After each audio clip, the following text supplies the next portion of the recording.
Dear student, पिछले video lecture में मैंने आपको प्रॉपर्टीज ऑफ फ्लूइड को एक्सप्लेन किया था। सारी प्रॉपर्टीज एक्सप्लेन की थी। दो प्रॉपर्टी रह गई थी, जिसमें एक प्रॉपर्टी है कंप्रेसिबिलिटी, संपीड्यता। तो संपीड्यता क्या है? तरल का वह गुण जिसके कारण तरल पर एक्सटर्नल प्रेशर फोर्स लगाने पर उसके आयतन में कमी हो जाती है, उसको कंप्रेसिबिलिटी कहते हैं। संपीड्यता को आयतन प्रत्यास्थता गुणांक यानी बल्क मॉडुलस के रूप में व्यक्त किया जाता है।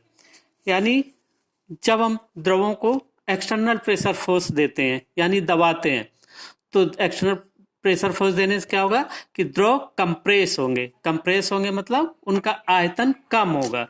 तो आयतन कम होगा, जितना आयतन कम होगा ज्यादा उतनी उसकी कंप्रेसिबिलिटी अधिक होगी। जैसे कि कंप्रेसिबल फ्लूइड जो होते हैं, जैसे गैसेज हैं, उनको हम बहुत अधिक दबा सकते हैं, यानी उनमें हम प्रेशर देने से उनके वॉल्यूम में बहुत कमी कर सकते हैं, और प्रेशर कम कर दें तो उनका वॉल्यूम एक्सपेंड भी हो जाता है। तो यानी उनकी कंप्रेसिबिलिटी बहुत अच्छी होती है, इसीलिए वो कंप्रेसिबल फ्लूइड कहलाते हैं। तो अब ये हर फ्लूइड के लिए ये डिपेंड करता है उसके आयतन प्रत्यास्थता गुणांक यानी बल्क मॉडुलस के पर। बल्क मॉडुलस के क्या होता है कि जब हम किसी भी मटेरियल पर कोई प्रेशर फोर्स लगाते हैं या कोई फोर्स लगाते हैं, तो उसके अंदर एक स्ट्रेस डेवलप होती है, जिसको हम कहते हैं डायरेक्ट स्ट्रेस। यानी जितना प्रेशर फोर्स लगाएंगे उतना ही स्ट्रेस डेवलप होगी, यानी ये उस प्रेशर फोर्स के बराबर ही होगी जो एक्सटर्नल प्रेशर फोर्स लगा रहे हैं। तो वो होता है direct stress upon volumetric strain. Volumetric strain क्या होती है कि जो वॉल्यूम में चेंज होता है और उसके ओरिजिनल वॉल्यूम के अनुपात को वॉल्यूमेट्रिक स्ट्रेन कहते हैं। तो K equal to minus dP upon dV over V, जहां dV over V is the volumetric strain, जहां पर dV is the change in volume और V is the original volume. ठीक, तो बीटा जो कंप्रेसिबिलिटी है यानी संपीड्यता गुणांक beta equal to 1/K, -1/K। तो माइनस साइन क्या शो कर रहा है कि जब हम प्रेशर फोर्स देंगे तो क्या होगा कि वॉल्यूम कम होगा। तो वॉल्यूम कम होगा तो डेल्टा V/V नेगेटिव होगा।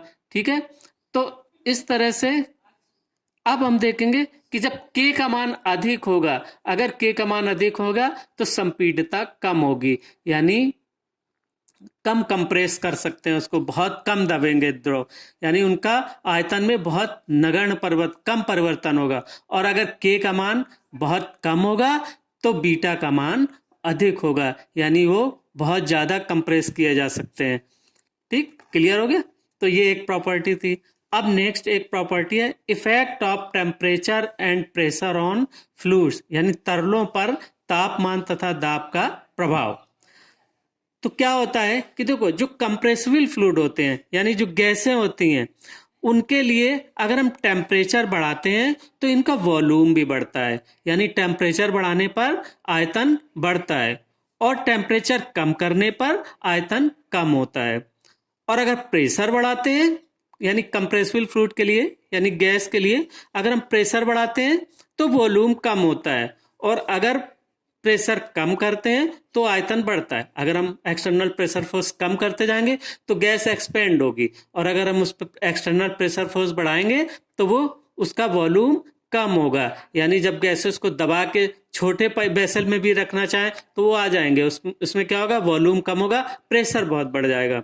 और अगर उसको किसी बड़े वेसल में रखेंगे तो वो एक्सपेंड हो जाएगी, यानी प्रेशर कम हो जाएगा और वॉल्यूम बढ़ जाएगा। ठीक है, लेकिन लिक्विड के केस में यानी द्रवों के केस में, इनकंप्रेसिबल फ्लूइड के केस के लिए प्रेशर के कारण इनके आयतन में बहुत कम परिवर्तन होता है। यानी जो लिक्विड फ्लूइड्स होते हैं उनको हम बहुत ज्यादा दबा नहीं सकते, जैसे अभी हमने प्रॉपर्टी में बताया था कि दबा नहीं सकते, क्योंकि उनकी कंप्रेसिबिलिटी कम होगी कि 1 लीटर पानी है तो 1 लीटर के वेसल में ही आएगा, 1.5 लीटर या आधा लीटर में नहीं आ सकता। ठीक है, तो वो इनकंप्रेसिबल फ्लूइड इसीलिए कहलाते हैं। तो इनके लिए प्रेशर के कारण इनके आयतन में बहुत कम परिवर्तन होता है, अतः यह परिवर्तन नेग्लिजिबल माना जाता है। टेम्परेचर के घटने या बढ़ने का प्रभाव भी द्रवों के आयतन पर ज्यादा इफेक्ट नहीं डालता है, यानी टेम्परेचर का बहुत अधिक प्रभाव नहीं होता है, यानी तापमान वृद्धि से द्रव बहुत कम मात्रा में फैलते हैं।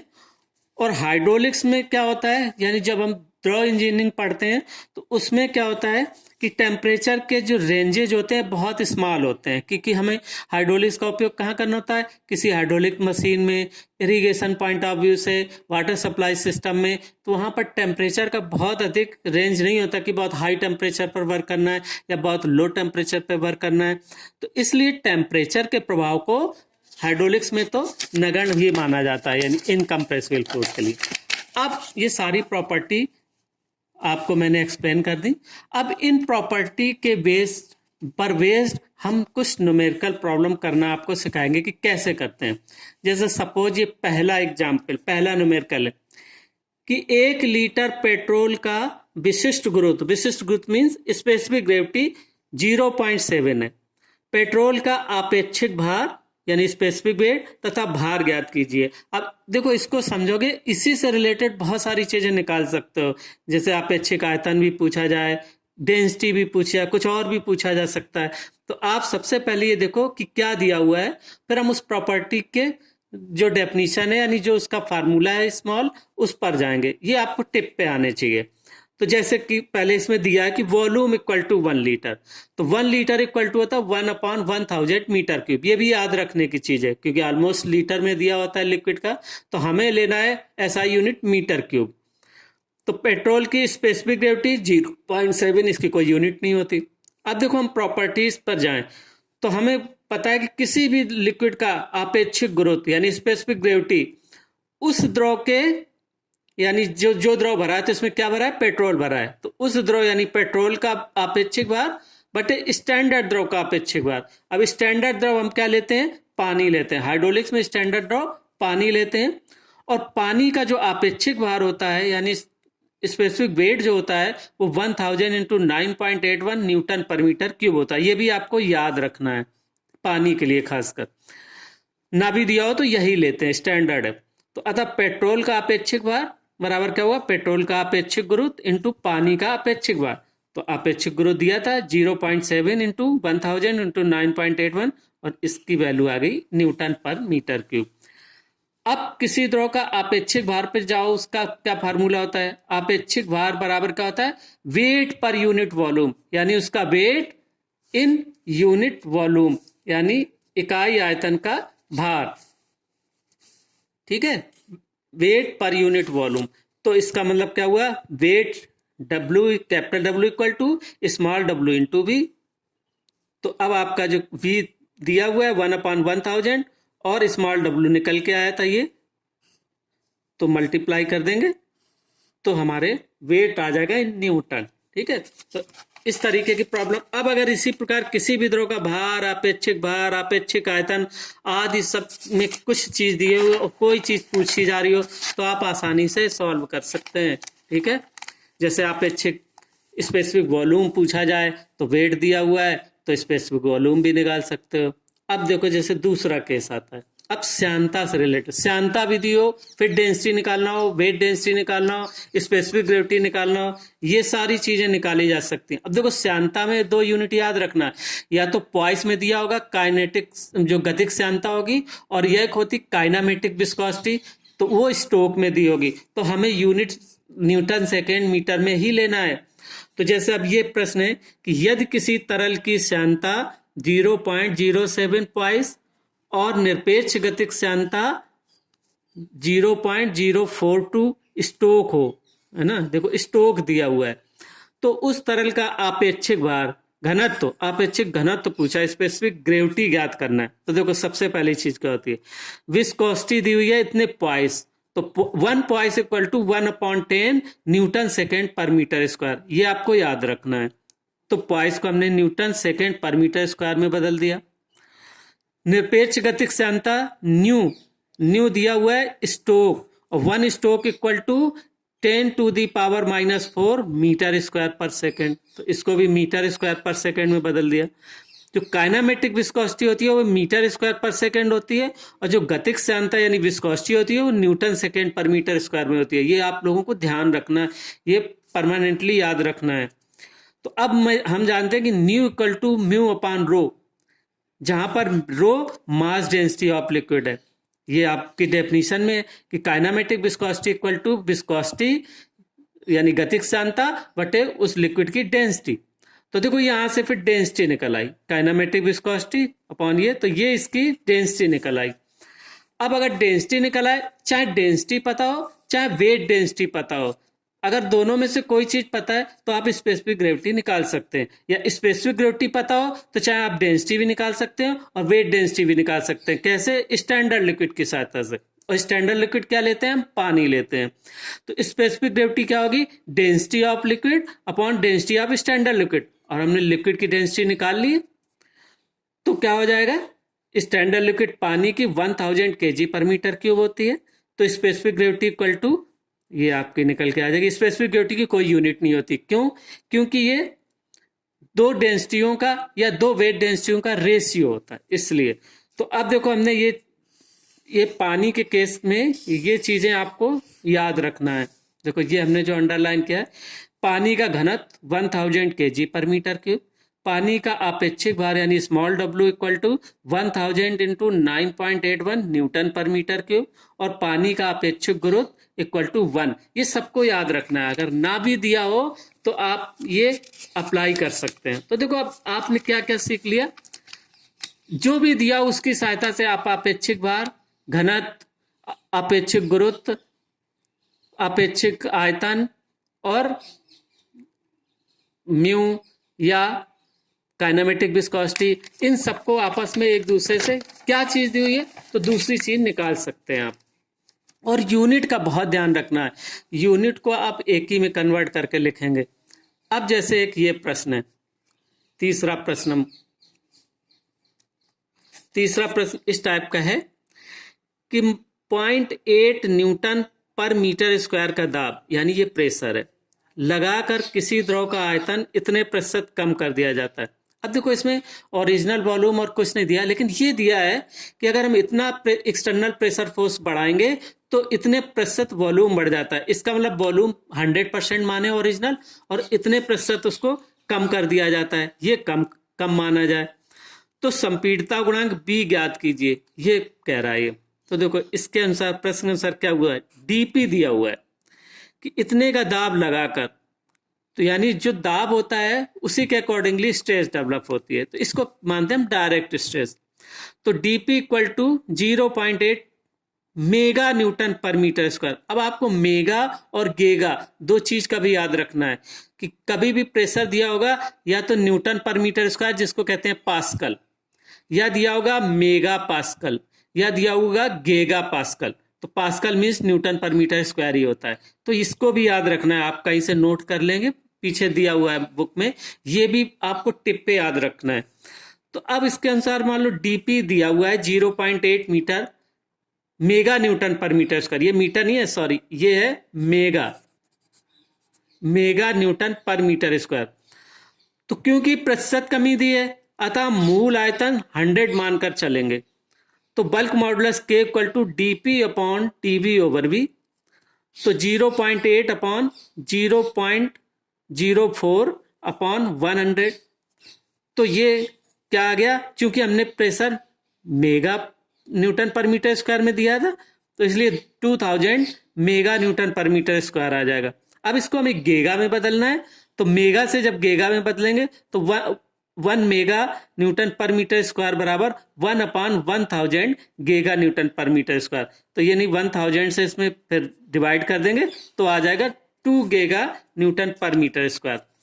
अब कंप्रेसिबिलिटी मतलब संपीड़ितता गुणांक बीटा इक्वल टू क्या होता है, 1 अपॉन के, तो that is equal to 1 upon 2 यानी 0.5 मीटर स्क्वायर पर गेगा न्यूटन, क्योंकि जस्ट इसका उल्टा है तो ऊपर मीटर स्क्वायर हो जाएगा, नीचे गेगा न्यूटन। क्लियर? तो अब इस तरीके से कंप्रेसिबिलिटी वगैरह के भी जो क्वेश्चंस हैं वो सॉल्व करे जा सकते हैं। अब एक हम और दूसरे तरीके का है कि मान लो किसी वेसल में कोई द्रव भरा हुआ है, वेसल में जो जब द्रव भरते हैं तो उसके अनुसार हमें उसका वॉल्यूम और उसी हिसाब से प्रेशर, ये सब का ध्यान रखना होता है। तो देखो ये एक अलग तरीके का प्रश्न है। ये क्या कह रहा है कि 5 सेंटीमीटर व्यास के सिलेंडर में 20 सेंटीमीटर ऊंचाई तक पारा भरा है। अब देखो हमें द्रव भी देखना है कि कौन सा भरा है, क्योंकि हर द्रव की स्पेसिफिक ग्रेविटी अलग अलग होती है, ठीक है, तो उसको भी ध्यान में रखना है। तो इसमें पारा भरा है, अब कभी पानी भी भरा कह सकता, कोई तेल भरा कह सकता, उस तेल की स्पेसिफिक ग्रेविटी भी दी होगी, कैसा भी क्वेश्चन हो सकता है इसको घुमा के। और बेलन में भरे पारे का भार ज्ञात कीजिए। अब भार ज्ञात करना है, कैपिटल डब्ल्यू, ठीक है। अगर पारे का स्पेसिफिक ग्रेविटी, देखो जो भी द्रव भरा होगा इसके स्पेसिफिक ग्रेविटी दी है, जो भी दिया हो उसी के अकॉर्डिंग चलते हैं। अब स्पेसिफिक ग्रेविटी दी है तो सबसे पहले हमें क्या करना होगा, क्योंकि सिलेंडर का व्यास भी दिया हुआ है और ऊंचाई भी दी हुई है, तो हम सबसे पहले इसका ओरिजिनल वॉल्यूम तो निकाल ही सकते हैं। सिलेंडर का वॉल्यूम आप लोगों ने मेंसुरेशन में पढ़ा होगा, क्या होता है, π/4 d² इंटू एच, यानी π/4 d² इंटू एच या एल, जो भी हो लेंथ दी हो, तो ये हो गया π/4। तो आपका ये मीटर क्यूब में निकालेंगे, क्योंकि सारी यूनिट एक ही में कन्वर्ट करना है, एसआई या मीटर में। तो एसआई में मीटर, न्यूटन, इन्हीं सबको कंसीडर करेंगे। अब हम जानते हैं कि स्पेसिफिक ग्रेविटी बराबर किसी भी द्रव की स्पेसिफिक ग्रेविटी उस द्रव का आपेक्षिक भार और स्टैंडर्ड लिक्विड के आपेक्षिक भार। और स्टैंडर्ड लिक्विड हम लेते हैं पानी, तो इसीलिए हमने डायरेक्ट दिया पानी का आपेक्षिक भार। तो स्पेसिफिक ग्रेविटी दी हुई है 13.6, और द्रव का हमने मान लिया पारे का जो भी भरा है पारा, उसका स्मॉल डब्ल्यू अपॉन पानी का होता है 1000 इंटू 9.81। अगर सिर्फ डेंसिटी दी हो तो डेंसिटी 1000 kg पर मीटर क्यूब होती है। अगर वेट डेंसिटी दी है तो फिर वेट डेंसिटी का ही रेशियो लेते हैं, क्योंकि हमें स्पेसिफिक ग्रेविटी जानते हैं क्या होता है, mass density of liquid upon density of standard liquid, या weight density of liquid upon density of standard liquid. तो यहाँ पर वेट डेंसिटी निकाल लेते हैं, क्योंकि इससे वेट निकालने की आसानी रहेगी। तो वेट डेंसिटी निकल आई। अब वेट डेंसिटी की डेफिनेशन पे जाओ तो क्या होता है, weight density small W equal to weight पर यूनिट वॉल्यूम, यानी कैपिटल डब्ल्यू अपॉन वी। तो capital W equal to small W into V. तो इस तरीके से हम ये मल्टीप्लाई करेंगे, कैलकुलेशन करेंगे, तो इस सॉल्व हो जाएगा, इसका आंसर जो है निकल आएगा आपका, ठीक है। तो अब इस तरीके के प्रश्न भी कर सकते हैं। अगर ये मैंने जो ये 3 प्रश्न दिए हैं, इनको अगर आप समझेंगे तो आप सारे जितने भी प्रॉपर्टी से रिलेटेड, अब इनको बीच बीच आगे जो चैप्टर होंगे उनमें कहीं कहीं कन्वर्जन की भी जरूरत पड़ेगी, तो इसलिए आप इसको ध्यान रखेंगे। अब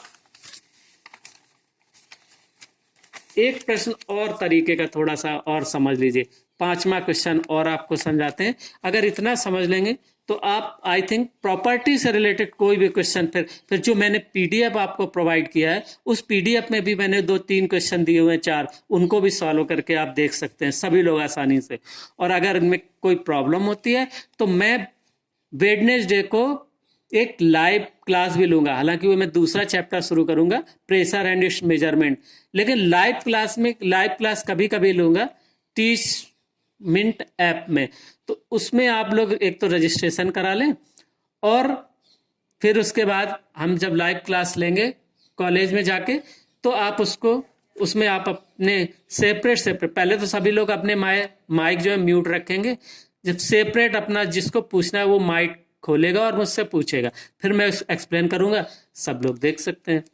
तो अब आप 5वां एक और क्वेश्चन है कि एक सिलेंडर में किसी द्रव को 80 न्यूटन पर सेंटीमीटर स्क्वायर दाब पर आयतन इतना मीटर क्यूब है, यानी इतने दाब पर ये, और द्रव का दाब अगर 150 बढ़ा दिया, यानी 80 से हमने 150 कर दिया, 150 तक बढ़ाकर आयतन 0.0124 तक दबाया गया, कि 80 पे तो इतना था और दबा दिया, हमने 150 कर दिया तो उसका आयतन इतना और कम हो गया, दब गया।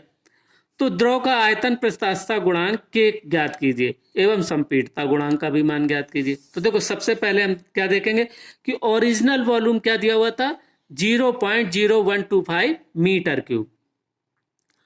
तो अंतिम आयतन V माइनस डीवी जो दिया हुआ वो कितना है, 0.124 metre cube. V minus dV मैं क्यों कर रहा हूं कि पहले V था, फिर कुछ कम हो के इतना हो गया, तो V माइनस डीवी तो हुआ।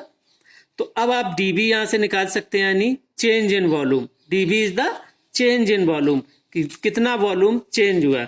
तो V माइनस दिस वन, तो आपका चेंज इन वॉल्यूम आ गया डेल्टा V। तो आप वॉल्यूमेट्रिक स्ट्रेन निकाल सकते हैं, यानी dB ओवर V, ये बराबर ये आ गई।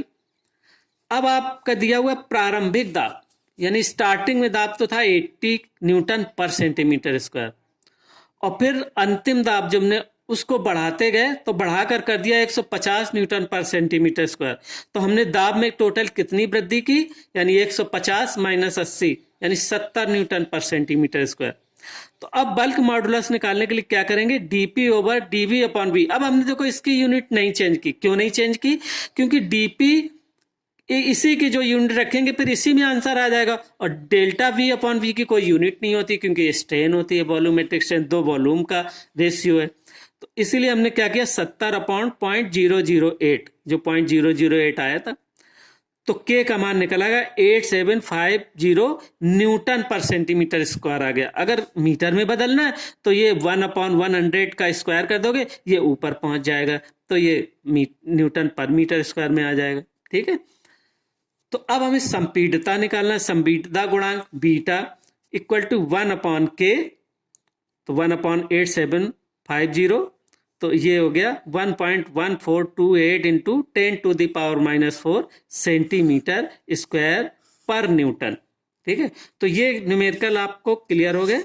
तो इस तरीके से अगर आप इन न्यूमेरिकल को इस वीडियो पर देखेंगे तो आप प्रॉपर्टी से रिलेटेड कोई सा भी न्यूमेरिकल आ जाएगा, आप नहीं, क्योंकि इनका उपयोग आपको आगे तक पड़ेगा, यानी पाइप फ्लो में, फ्लो कंडीशन में, कहीं कहीं भी यूनिट दी होगी, काइनेटिक में विस्कोसिटी दी होगी, तो उसको हमें बदलने की ज़रूरत होगी। जब हम कंटिन्यूटी इक्वेशन वगैरह सॉल्व करेंगे तो वहाँ भी इसकी ज़रूरत पड़ेगी। तो इसीलिए ये जो मैंने 5 न्यूमेरिकल आपको समझ को अच्छे से देखना वीडियो, और वीडियो देखने के बाद कमेंट सेक्शन में ही आप अपनी अटेंडेंस दर्ज कराएंगे, उस वही मान होगी, पर्सनल व्हाट्सएप पे नहीं करेंगे, वो कमेंट्स में नोट कर लूंगा, सबके नाम से आ जाएगा, तो वो मैं अटेंडेंस आपकी लगा दूंगा। और इस वीडियो को आप जब भी मैं अभी सेंड करूंगा उसके ठीक 4 घंटे तक आपको अटेंडेंस विदिन 4 आवर लगाना है। ये नहीं कि अब आज की चीज कल शाम को कोई लगा रहा है, कोई परसों लगा रहा है, अभी आपके टाइम है, शाम को आप इसको, अभी मैं लोड कर दूंगा, आप शाम को इसको देखेंगे और कमेंट सेक्शन में अपने व्यू देंगे। अब नेक्स्ट चैप्टर में दूसरा चैप्टर स्टार्ट करूंगा, pressure and it's measurement. Okay, thank you.